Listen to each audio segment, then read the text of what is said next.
Ladies and gentlemen, I was single until I was 40 years old. You could walk into my house and eat off the carpet. I am a clean freak through and through. I had a condominium that had everything in its place, and that's where it was. And that, to me, is paradise. And the children have ruined my paradise because they're little pigs. And people say, cleanliness is next to godliness. Oh no. Oh, I'm so far removed from God right at this moment. My house is a mess BP can't clean up. Ladies and gentlemen, this may frighten you, but I'm going to tell you something that's a true story. I came home from a trip one time. Now this is no knock on my wife because we have 3 children. I came home from a trip one time. My living room was such a mess, I lost my temper and went out to the garage and got a rake and a shovel to clean it up with. Y'all are just not getting this yet. Okay. A robber broke into my house one night, okay?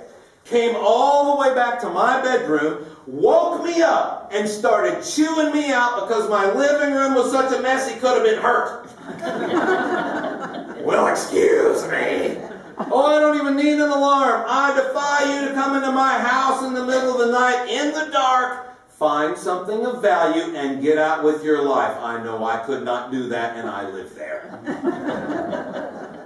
And you know, the problem was, a single man, 40 years old, I'd never even held a baby before until I held my own, which is a beautiful thing.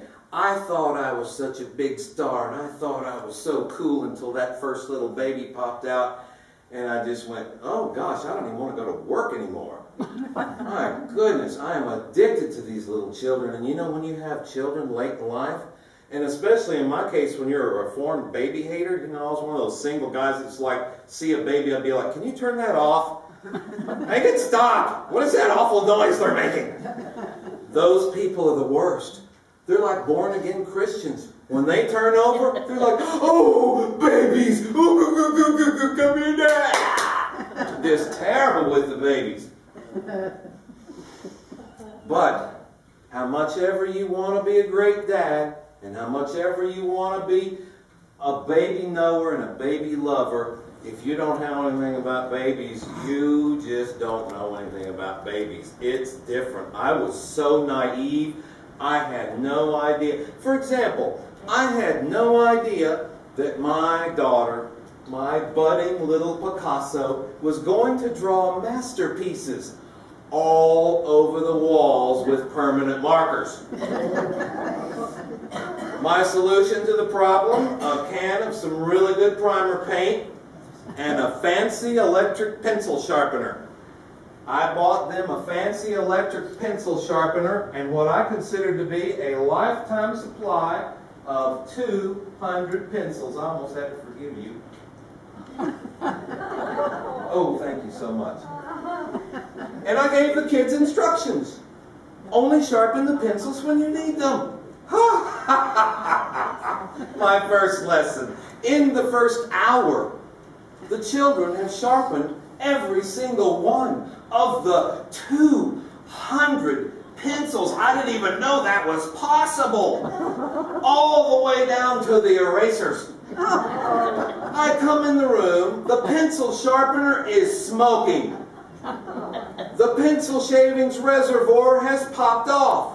There is a pile of pencil shavings on the carpet big enough to make garden mulch. I am speaking in tongues by now, something about, if I'd have known it was going to be like this, I'd have bought you dowel rods because they're longer. What do you guys need, a chainsaw and a dead tree or something? What is this? And then I fussed at them. And then, as you mothers all know, what did I feel later? I felt guilty. Because I came in the room an hour later, and the little darlings had cleaned the entire living room floor. With the water hose. We had brand new carpet.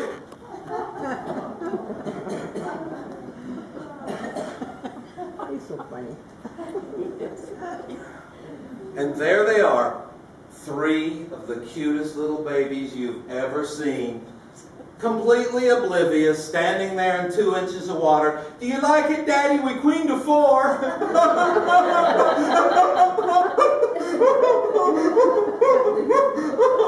Are those tears of joy, Daddy? Yes. I can't wait to share this joy with your mother. She's gonna kill me. I can hear her now. I thought I told you to watch the kids.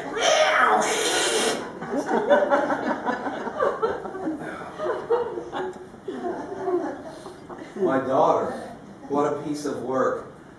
She, I think, was put here to pay me back for something I did.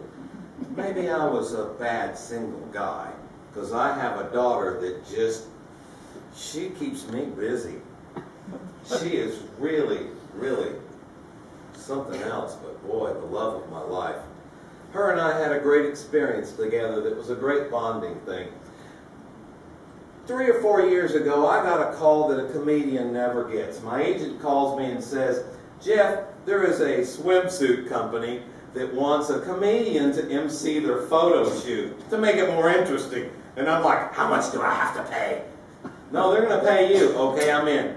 This was a great announcement. It was a lot of money. It was a really cool gig. So I came home to tell the family about it. I was so excited. You're not going to believe the job I got today. And after I told them, my wife had a great idea. She thought I would do this show a lot better if she were there. And she also thought that I would perform a lot better if she brought my sick 2-year-old daughter with her. So there I am, standing in a room full of beautiful swimsuit models, and some real people too. I am wearing an $1,800 rented tuxedo, and I'm holding my sick 2-year-old daughter when she throws up all over me.